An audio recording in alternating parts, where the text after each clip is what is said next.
Hi Trygve. Hi. And welcome to Walk in the Park. Thank you.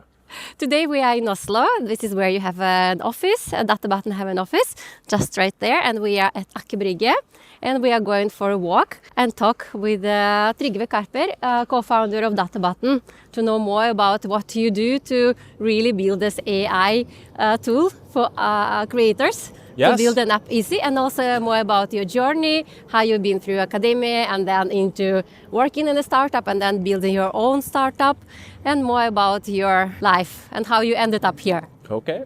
Let's walk. Yes. Okay, so my first question is usually how often you have walking dogs in your life? Not very often. I do sometimes work with my, she's not my wife, but living partner. When you have a home office, we might take a walk in and talk. That's very nice. Otherwise, I don't have a lot of time. Could probably take meetings like that, but I don't. But, yeah. You don't think it's a good idea? It's not that effective? I think it's a good idea. I just don't think I'm creative enough. We'll find out. I think you are. Okay, let's move on. So tell us more about yourself. So who are you and what do you do? I'm a lot of things, but first and foremost, I guess I'm a dad of 3 kids, living outside of Oslo and doing a startup. So let's follow up more about the startup. So how did that happen? You've been working in Cognite for a bit more than 3 years, and then one day... I never had a startup dream in my life, really, but things have kind of happened. And that was also a thing that happened. So I was an early employee at Cognite. I was employee number 30. When we come to that point, when we started talking about starting something, we were more than 700. So big changes in the organization, and we kind of felt that the time for innovation was over. I don't think that was the case, really, but that was the feeling anyway. Organizational changes made to preserve things as they are, develop it more as it is, difficult to do something new. And our response to that, and we were 3 guys leading a big project together, so we were discussing things all the time anyway. Dangerous, no? Yeah. So then at some point we just got the urge to ask. So first I recruited Martin, our CTO, onto starting something. Tempted to ask, and we just did. And then later we recruited Viral. And then we spent some time figuring out what we wanted to start and getting up an idea and getting a plan, and then we resigned our job. Was it easy to recruit them? Yes and no. So I'd worked with Martin for almost 4 years, and I tried to recruit him into working with me inside Cognite for most of that time. So I spent some years succeeding with that. What qualities were you looking for when you thought, I want to start a company, I need more people? What were you looking for? Chemistry. Not only chemistry, I think. People that you talk to and you feel that you're aligned on a lot of things, and you feel they contribute to you and how you think about things. And that was pretty much it. And they give you energy. And then you think they'll be good partners to plunge into something new with? Are they still good partners? Yes. It's working fine, right? It's working very well. Of course, we haven't agreed on everything always, and we are different, but we have deep respect for each other, and they are very good at things I'm not good at. So we've always found a way pretty easily, and we've been quite aligned on where we want to go at all times, even though we have also changed direction many times. But a bit back to the moment you started the company. As you told me when we talked first time, you were, if it's okay to mention that, you were almost 40 years old. You were supposed to get your 3rd kid. So the perfect moment to just start a company, don't have a It was a very, very bad timing. Yeah? Yeah, it was. Both bad and the good, or all really bad? No, just terrible timing. But I don't think there's many times in life that you find people you would like to start a company with, and you have the opportunity, and everyone's ready to go, and things feel right. So sometimes you just have to know. But it's not the perfect timing. Databutton and my youngest daughter is exactly the same age. As a company, yeah? Yes, and they were also almost born the same month. But I waited till 10 over 12 or 10 past midnight to resign on May 1st to make sure that I would have salary 1 more month the month she was born. After she was born, yeah. Chemistry and people, that's what really motivated. That's what made you make this step and made you take a decision on quitting and starting. It's a combination of things, right? So I felt that one of the things I'm most fond of is to start new things and like to go new direction and figure out, go from 0 to 1 in places and drive innovation, right? And I felt the time for that was over in Cognite. Like other things were more important then. So you don't wait, you just go for it. Yeah. So what you decided to do? Tell us more about what Databutton does and how you actually landed on what product it will be. That it is now. Yeah. Yeah. So today Databutton is an AI agent that you can chat with and that will build apps for you. How did you find the idea? Why this idea? From the very beginning, we've been like passionate about making it easier to build apps. What we had seen in Cognite was kind of very big scale, large projects trying to modernize how laggard industries work, how people in those industries work, through like making new apps and custom apps and so on. And the whole reflection was that this is insanely expensive, with like massive teams working for months on, and then in the end that the chance that it was the right thing was not necessarily any higher. So and there was a lot of frustration coming out of it too, because people working there might have other ideas they would like to pursue too, which there isn't any money or like appetite for. So then it was the whole thing like, yeah, let's make it a lot easier so that these people can solve their own problems. Like these employees that are here, if they could create these solutions, it would be so much better, much less frustration and so on. And so that was the starting point. And then over time we've seen AI explode, and that was of course an opportunity to really make it easy for everyone. Now we have something special. So how is it going? You just launched this week. Well, we launched a new version. The new version, yeah. So yes. How is it going now? It's going great. It's a great. We have had like very, very good reception of our new version. I think with that version we've been taking a massive step towards like the pure non-technical user. This is what you want, right? This is the audience you want to work with. So the whole mission is to make it possible for everyone to build. Like it's enough to have the idea and the domain knowledge and the insight and the drive and those human qualities, and then we can make it possible for you to build it without like spending, like needing VC capital or needing big investments. Who is your main competitor? Is there developers who still do that themselves and selling their like hours, or are there players like you? Yeah, there are QA. So the past like half a year, I've seen like 2 competitors grow up, which have become the world's fastest growing startups, and maybe in history too. So there's one American one called StackBlitz that isn't a new startup, but almost ran out of money and then pivoted into this, and then now just announced $100 million round. Like fantastic success. And then there's a Swedish one called Lovable that's also doing very well.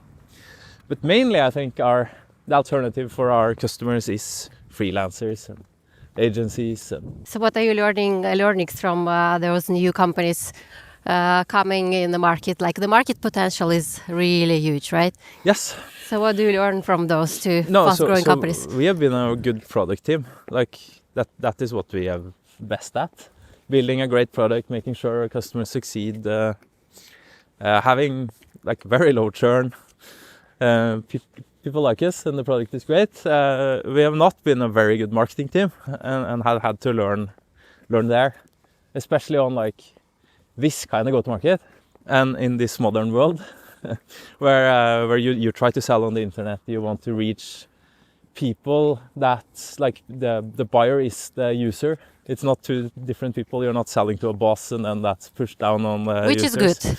Yeah, I love that. Faster, that was right? one of the like important things when we started Databutton. We really wanted that kind of product. But then in this day and age, like the news sources aren't Wall Street Journal anymore, right? It's not VG.no. People get their news from YouTube and influencers, and that's where they go to figure out the latest and greatest and fun products and so on. So you have to win there. Become an influencer yourself in a way? Yeah, so that is one part of it, is that's a massive advantage today. Like people would like to see the people behind the product. they like those people and they relate to them and so on. They kind of trust the product. That's a big one. And the other thing is that people find their news on YouTube and so on. So if you can be seen there and seen appealing there, and you are the news there, then you can grow really fast. And if you're not, then you don't grow fast. So how your relationship with marketing so far was really, learning on the way, testing a lot, and how is it? Yeah, so when we saw this, like today, fastest growing startups and how they launched and how they marketed and so on, they like when we got a real competitor, then we saw like how this could be done. So from that we learned quite a bit. So let's go a bit back to the point you just started the company. Yeah. So one of the first things you mentioned to me you started to do is to fundraise. Yeah, so I had a third kid coming and a big mortgage on my house, and not a lot of savings. so the risk felt very high. Mm-hmm. So somehow you have to find a way to survive, and so we and it was different times. It was 2021, right?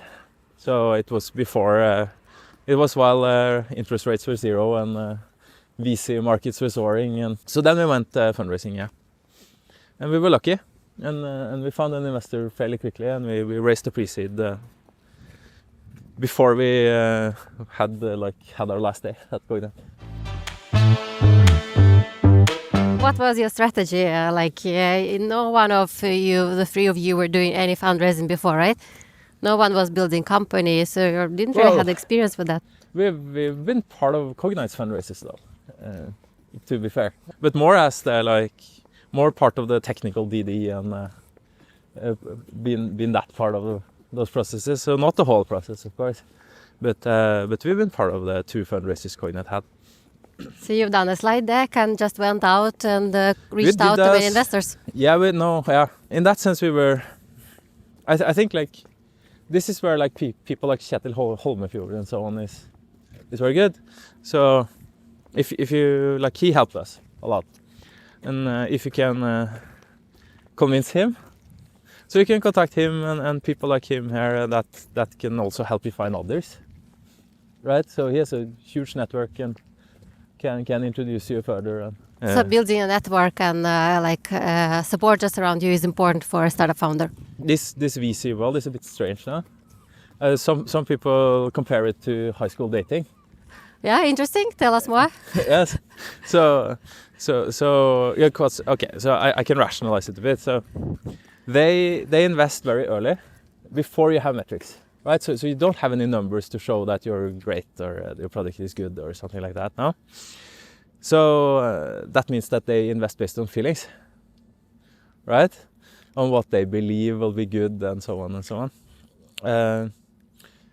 And feelings isn't very rational, right? So how do you convince that? So one way is like if you go directly to an investor and you are very keen on money, I don't think you'll get it. Because it triggers like that feeling, no? The high school dating feeling. So that is why like being introduced through someone else that knows them and so on is better, because they can say, I think there's a great person here that you should meet, and it's cool what they're doing, and right? It's a better start than you being like a phone salesman coming on the phone, right? Yeah, I wasn't very good at high school dating, so. But you become good at those type of dating with fundraising. I don't feel I'm good at it, no. But you got money and pretty fast during summer period and with yes, before MVP, right? Yes, so we have succeeded in raising capital. We have, but it's not my favorite thing to do. My favorite thing to do is to talk to customers, by far. Do you do that a lot today? Yes, I do. This is what gives you energy? It gives me a lot of energy, at least. Talking to customers, helping them like succeed with their dreams and hopes and visions. Yeah, no, it's fantastic. Spend a lot of time, especially at night, doing that. Yeah, we will come back to that, to your routines and how you take care of yourself later. I'm really curious. Yeah. But let's, so your role, you said just now that you love talking to customers, that's what gives you energy. Yes. And you actually are a CEO of a company. Yes. Which means a lot more than only like it's not only selling, but it's a lot more. It's building company, taking care of all people. So why you choose this role and how do you enjoy it? We were 3 people that started. There was an obvious CTO. There was an obvious CPO. So that kind of gave me the CEO hat. But we never even discussed it that much, really. But you're happy with it? Yeah, I am. I don't know if I'm very good at it, but I like it. Company culture. Yes. Now you become a bigger company. You have like remote, like hybrid culture, right? You have Yes. people here and abroad. So how do you do that? And what is company culture for you? I have some things I believe in, and I really believe in empowering employees, in the sense that they feel that they matter, and there are some ways of doing that. And What are your ways? yeah, exactly. So one way for me is that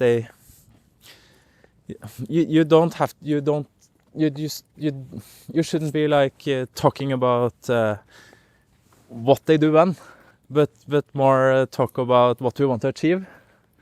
Understand? So not like what did you do yesterday? Why weren't you there? You're coming in at blah blah blah. That kind of accountability doesn't work for me. But you can talk about we would like to achieve this, and then we can talk about why aren't we achieving it? What are we doing, right? So that's part of it, and the other part of it is trying to make everyone feel that if they don't step up and do things, then things will fail. How do you do that? Yeah, that's kind of like it's subtle. Trying to create the feeling that there's no grown-up in the house. You know what I mean? Yeah, that's really cool. I like you mentioned that. Yeah. How do you know that? I don't know if it works, but I don't know if that's what they feel. But that is what I try to do, at least. Why you think it's important? Is it something from your childhood? You've been having that kind of atmosphere in your family? I have not. More the opposite. Okay, so that's why? No, I don't know that. Maybe. I think there's something about... this doesn't work for all company sizes, of course, but there's something about nurturing their creativity and personal initiative, right? Make it easy for other people to take responsibility for something, or like, I would like to go there, or raise their voices and so on. And if you want that kind of creative atmosphere, then you can't be a very visible, demanding leader. That combination doesn't work. That's very interesting. So how do you make sure you keep developing as a leader? What do you do? How I keep developing? Yeah, Well, yourself? we're running a startup now. So, right, okay. So learning is to be outside of your comfort zone. That's when you learn. You learn when, learning, at least at the pace, is not comfortable. So that's how I measure it. That if I'm comfortable and I feel that everything's good, then I don't learn. So what do you do then? No, then you Put yourself in a situation where you're not comfortable? Exactly. So then you try to stretch in one or another way, and you try to break that. So what are your routines on that?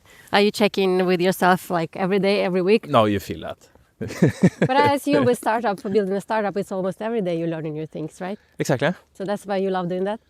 Yeah. It's also about doing something that's bigger than yourself, no? Which is also an important thing. This is not about me, my personal development. Not at all.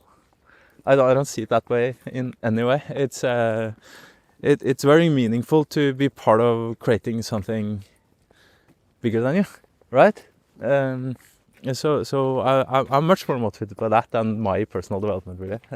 So what is the big mission with Databutton? No, it's as simple as creating a great company to work in and be at, and we actually mean the mission we have.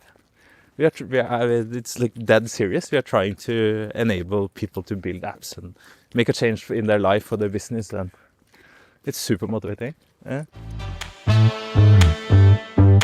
So you've been, quite some years in the academia and became a professor at some point, as you mentioned to me. And you kind of thought it will be the wow moment, and then you said you were feeling actually empty. No, I started university wanting to do programming. Then I fell into mathematics. by chance. Took a master's in mathematics, took a PhD in mathematics. Then actually continued at the university after that, traveling around the world, doing like postdocs and so on. And from I started my PhD, at least, goal was to get like a permanent professor position. And my reason for wanting that was kind of the freedom. I thought I wanted freedom, right? So the ability to more like study the things you want to study, and walk in the forest when you want to do that, and taking it slow when you want to take it slow, working a lot when you want to work a lot. The freedom. And I got that position eventually. But that was not what you wanted. It was completely empty. That got the freedom, totally empty. Like 100% meaningless. So what you've done after you realized that? Then I resigned. I had that position for a year. And I knew after 3 months that I would resign it. So you resign again, the same as a Cognite. You just do it. You don't have a next step, you just do it. Yeah. I did spend some time trying to figure out what the hell do I do now before I resigned there, because I had a lot of freedom there. You know? And I was very specialized at that point in terms of like what I knew and so on. I'd spent first done a PhD and then spent 4 years after that doing like deep specialization. Where do you go with that? That was a problem, right? So who in Norway at that point would appreciate that kind of specialization and not see it as like kind of 8 wasted years? So I did find a great place in the oil business that did appreciate that. So That was the next step. that was my next step. Yeah. But was it then, did it feel meaningful when you started there? Yes, it did for a while. Because then you were part of something a bit bigger than yourself. You're helping people in like achieving what they wanted to achieve, and it was a good culture and good product. Yeah, so that, and I worked a lot, so it was nice. But then eventually that got a bit too safe too. So then I also reskilled into AI data science, like get out of my very narrow specialization. And Yeah, so how did that happen? How did you do that? I set up a course at my employer then, Schlumberger. So I went to my boss and I said like, I think we should learn this AI data science stuff here. So how about we set up a course where every week a different one will present? Learn from each other? Yes. And did that for a year. Wow, how did that, how was that? How did that thing develop? It was great, no? Everyone learned, right? Yes, so it's like we do one paper, you do that paper next time, and then a book, you do that chapter next time, you do that, and then you suddenly have like 20 people helping you learn fast, right? So instead of me having to read everything myself, then you have other people helping you, and then the best way to learn something is also to present it. So after that, I could go anywhere and solve anything, I felt. So then I saw that Cognite was starting up, and I knew Geir a bit from university, and so I sent him an email. I got an answer immediately. You got an answer immediately? Yeah, and Let's keep walking. then first time I What was... was there? Yeah, okay, so Geir at Cognite, he tests everyone. How? Well, if you're gonna code something, he gives you a coding test, no? And he's a great coder, like a coding professional, if you know what I mean, like a Olympics level coder. Like they do competitive coding and so on. So first time I was at an interview there, he gave me like a coding programming competition test. And that I failed. But then he figured out that, yeah, you know this like AI data science stuff, then maybe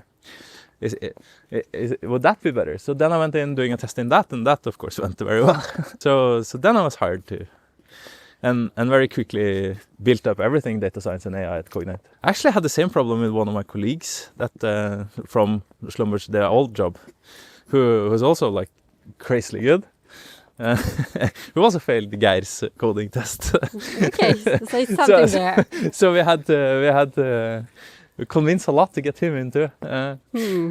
So I give it that the level at the coders at Cognite are like insanely good. Cool, and you took the best from them to build a startup together with you, right? Yeah.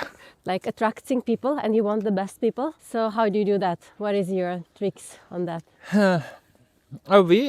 So the first thing we did when we started hiring was to think about who we knew from before, and so we have actually brought in like the core of our business today are the best people we worked with before, and then we've also hired others, and then I think it's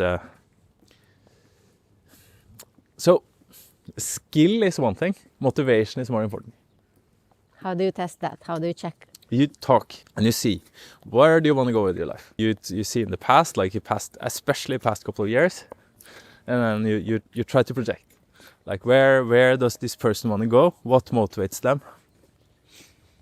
And if that aligns very well, then anyone can run. So anyone skills can are learn. on second place after motivation. Oh, for sure. Like if you don't align with where you want to go, then this will be a disaster no matter what. If you align, then anyone can learn fast, right? If they're really motivated. So it's much more important. But we also test people though, in coding and so on. We do. But that comes very second to the big motivation, and that you really actually want to learn about starting a business. Because in a small company like ours, then there is no specialized roles. What does that mean? No, you need to like everyone needs to care about a lot of things. You can't just sit and think I want to be a good coder. That doesn't work. No, you have to care about customers, if they succeed or not. You have to care about product. You have to care about support. You might have to care a bit about marketing, if this can work in marketing and videos, and it's broad for everyone. Talking about customers succeeding with your product, I think you mentioned that on the phone as one of the values of a company, that you really want the product to be good and customers to be happy to use it, right? We strongly believe, like, of course it motivates us a lot too, but we strongly believe that if we can help customers succeed and make money or change their business or things like that, then we will succeed. So the whole company is really around that. Like we do support, real support. We jump in, we help people, we go to enormous lengths to make sure that people succeed. And then it's also very giving, motivating. So what other values you have in your company? I think that's like the core? The core, and then honesty is like a big one with us. We are very open as a company and curious. Talking about you again, so it seems to me like you're really good at taking decisions. Me? From those examples with the like quitting job, knowing you want to do next step or something. So is that true, or how do you take decisions? Depends a bit, but I'm usually quite okay with taking decisions. But I might say that let's think about it for 24 hours, then I take a decision. So you need a break, you need to sleep on it. I think, okay, so I think it's good to detach emotion from decision. So if it's an emotional topic, then I like to take 24 hours. So especially if it's like risk A versus risk B, then and you sit in a room, then it's easily that emotions appear. So then it's good with like 24 hours. Is it then working well, you think, after 24 hours? Yeah, I think that works okay. Then I do have one thing, which is that I never regret much. Okay, it's your like in general mindset? I'm not very good at looking backwards. Do you think it's a good quality for being a company leader? It's both yes and. I think it's good at the stage we are in. But of course it might. Do I learn as much from the past as I could? I don't know. But you move faster. Move much faster, and you're not stuck with like discussing we should have done this or that, or like no, never. Just think forward. We are where we are. We have the things we have now. What should we do now? Always forward. So that's a good thing, I think. I do think it can be a bit like annoying to people from time to time, because I never want to talk about the past.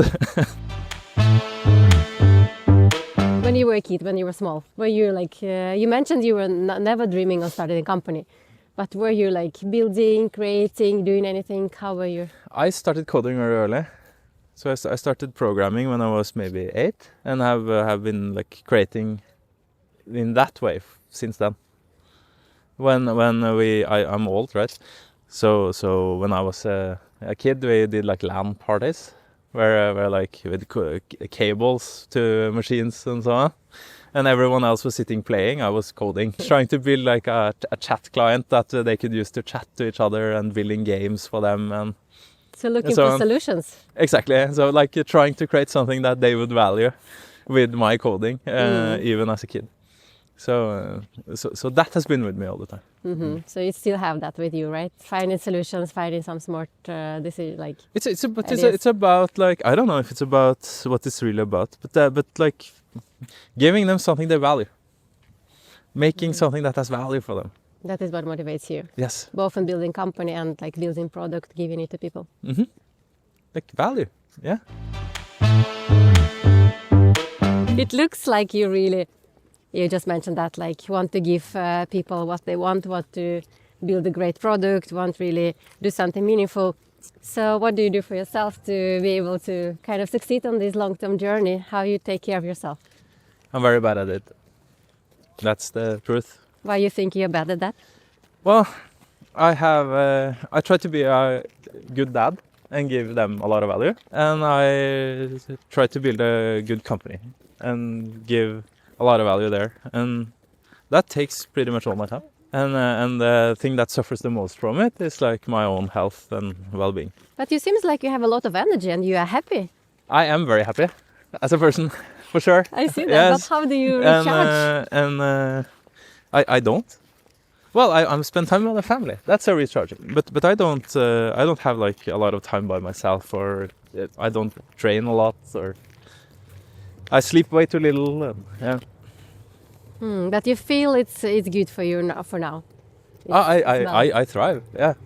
I really like my life. Yeah. Then it's perfect. Yes. So one more question. So if you could go back to the point you were about to start a company, would you do anything different? Yes, I would try to bootstrap the first year or half a year, as long as I could from a financial standpoint, and I would go sell immediately. Why bootstrap? Let's follow up on that. Because I think it forces you to go sell earlier and learn on the commercial side earlier. I think the whole like chasing investors and VC money is a way to procrastinate that part. Like it's easy, it feels easy, so today I talk with a lot of founders. Like every week I talk with a lot of people who wants to start a company, and so on. And I feel that when things get a bit difficult for them, they start being like, yeah, I need to find someone who can fund it or raise capital, or so somehow that feels easier for them than to go and sell the product. Yeah, so it feels like a safer harbor somehow, and I think it's deceiving. Because if they went out and they acquired 30 customers, say you spent some time on LinkedIn or your network and you found people in your thing and you were able to convince them of trying like a super simple version of your product, or like even like say that they're willing to pay for it and so on, then raising that capital is much easier, right? Than if you come there with a plan. So I think it's like, it's uncomfortable, right? It's uncomfortable to go to people and try to sell your value and be out there and so on. And I think it's a way to procrastinate something that's very important. And I think we did that to a certain extent, right? We got in money early, and we had a lot of time to try to figure out what we wanted to do and so on. And then the ambition level just grows and grows, right? When it should have been when we should have been much earlier, and harder trying to sell it. But this is a learning from. This is a big learning. Yeah. If you would give some tips to your kids when they are about to choose what to do in the life, do you think they will become entrepreneurs, or what would you advise them? I think about this a lot, and it's very hard because AI is changing our society. Like what our whole educational system has promoted for years is the ability to like read a big text and then spit it out again. And what AI is good at is the exact same thing. So I think that things will change and opportunities will change and the landscape will change. But regardless, the most important is that they do something that they feel motivated and passionate about, and something that is in line with their strengths. So whatever that is, but then we need to help them find that, maybe, like where do they feel strength and mastery, and then if that is like, it seems like that will lead to a high-paying job or not, I care much less about, right? I think wherever there's passion, there's a good life. Love it. It's a great ending, I think.